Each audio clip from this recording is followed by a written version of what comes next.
Mafia Atiq Ahmad के साथ उसके भाई अशरफ को दफन करने के लिए प्रयागराज में कब्र खोदी जा रही हैं। शोहर को आखिरी विदाई देने 50,000 की इनामी शाइस्ता परवीन सामने आएगी कि नहीं, इसे लेकर कई सवाल खड़े हैं।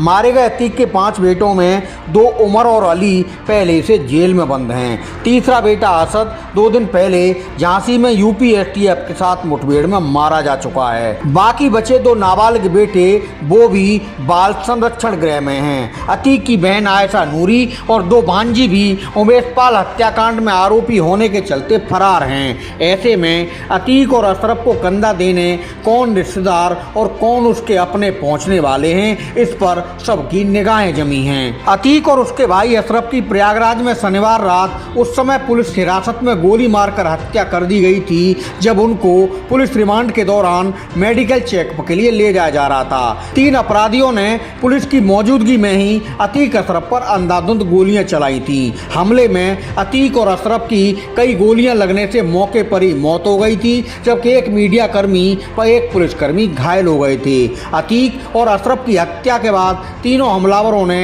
पुलिस के सामने सरेंडर कर दिया था। अशरफ और अतीक की हत्या के बाद बड़ा सवाल यह है कि उमेश पाल एडवोकेट हत्याकांड में फरार चल रही शाइस्ता परवीन अब शौहर की हत्या के बाद सरेंडर करेगी कि नहीं। कहा जा रहा है कि शाइस्ता शौहर के अंतिम दर्शन करने आ सकती है। ऐसी सूचना मिलते ही पुलिस सतर्क हो गई है। प्रयागराज के जिस कब्रिस्तान में अतीक और अशरफ को दफनाया जाएगा वहां पुलिस ने पहले से ही पहरा बिठा दिया है। हालांकि शाइस्ता परवीन के सरेंडर करने पर अभी तक कोई कंफर्म अपडेट सामने नहीं आया है। उसके सरेंडर करने को लेकर कई तरह के कयास जरूर लगाए जा रहे हैं। 3 दिन पहले झांसी में यूपी एसटीएफ के साथ मुठभेड़ में अतीक अहमद का बेटा असद मारा गया था।